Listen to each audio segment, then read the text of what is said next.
Ladies and gentlemen, welcome again to another short insight, short and sweet, to Parshas Vayakel.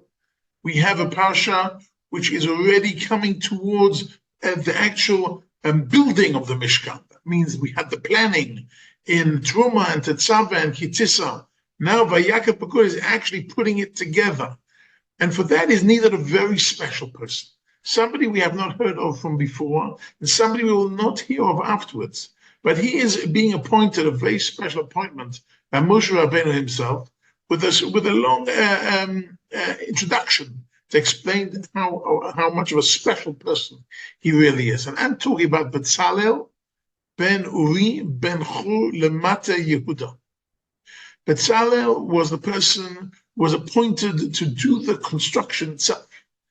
And he is an important person because he is a grandson of Chur, who was the son of Kalev ben Yefuneh and Miriam. So he is actually the great-grandchild of Miriam. He's an important person in his own rights, but he has a talent. And Moshe Rabbeinu explains the different talents that he has, and therefore he gets this special appointment. The question, though, is, why does he need all these special talents? I mean, the blueprints are there. What has to be built, how it has to be built, the materials are all there. It's just a matter of putting it together. Why does he need such special talents? So let's look at the talents that the Pasuk says that he has. Pasuk says he has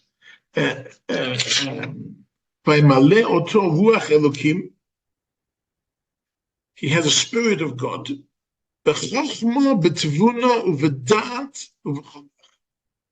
with wisdom, with insight, and with knowledge, and to have the right thoughts.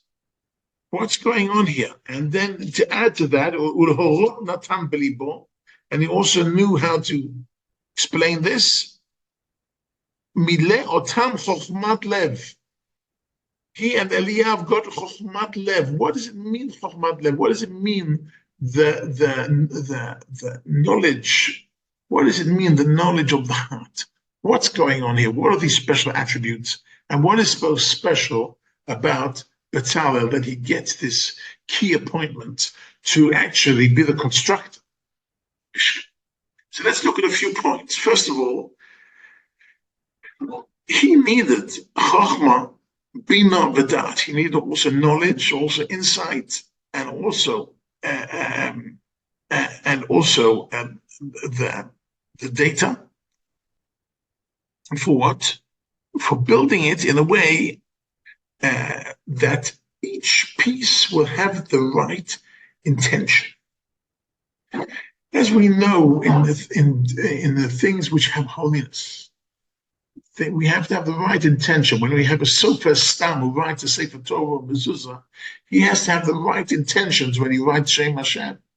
And we know that a person, when people go to a great extent to have a matzah shmur. Matzah shmur, well, it means that throughout the whole process of the harvesting and the wheat, they had the intention of the matzah. The intention is important. The intention counts. And therefore, Bezalel had the right intentions. What do the right intentions mean? That when he's building this, he has to connect the olam shel mata im olam shel mala. He has to connect this world. In this world, we'll have the Mishkan, the tabernacle, but he has to connect to the upper worlds. So he has to understand the spiritual meaning. The Sefer HaYetzirah, a Kabbalistic book, goes through each one of the letters and explains the Aleph and the Beis and the Gimel, what are the spiritual powers. And that's what the Gemara says in Brachas Lamed Beit about Bezalel. Yodea haya Bezalel etzarev et haotiyot shebahem nivru shamayim v'aretz. He knew how to put these letters together, even the letters that created the world. I mean, he knows how. He has such wisdom. He has spiritual wisdom, and he knows how to have the right intentions in order to make this Mishkan the way it should be with beautiful ideas connected to them, with a pure mind, and with the right connections. So that is the first issue. The second issue is that he not only had the wisdom, but he knew lehorot. He had the wisdom of pedagogy. He knew how to give it over. Where there are many wise people in the world who are not very good teachers. And there are some very good teachers that have got nothing really to say. But he had the knowledge, and he knew how to give it over to his team in order to build this Mishkan. And that is a very important thing. If a person can give over his ideas and his understanding, and actually that was the very important point here of sharing his knowledge with others in order to build this wonderful tabernacle. And the third issue is that it was made out of gold and silver and copper, and it was a beautiful, beautiful, beautiful tabernacle. And there is always a danger when we talk about supreme beauty. People can drown in beauty. People can be overwhelmed with beauty. And here it's very important that it should be beautiful on the one hand. On the other hand, we shouldn't be overwhelmed with it. The Greeks and the Romans saw beauty as objective in itself. With us, beauty is important, but it's only an intermediate to promote something else. We make a beautiful Shabbos table to promote Shabbos. We make a beautiful synagogue to promote our davening. But beauty is not an essence in itself. It is a means. It is a strategy. It's not an end. It is not an objective in itself. And when you deal with beauty, you can get overwhelmed.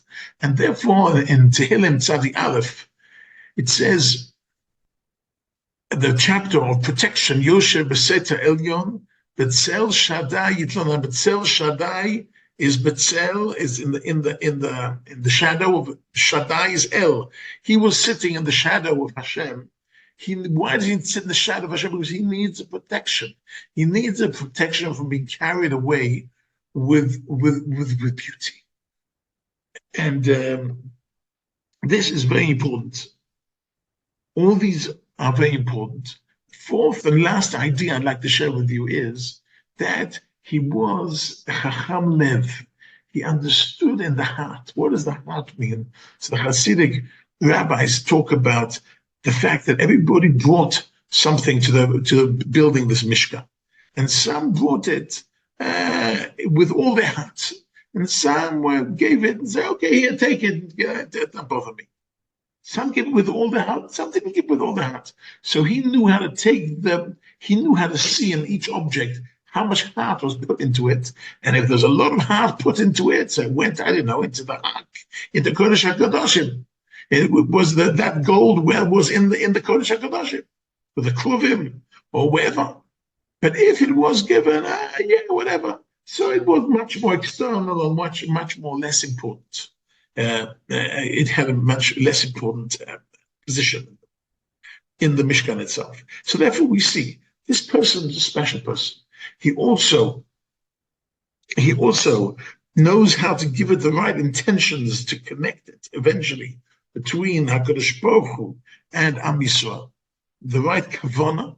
He knows how to tell this over to his team and get them motivated and get them to understand properly what has to be done. He also has the protection he needs in order not to be overwhelmed by all this beauty.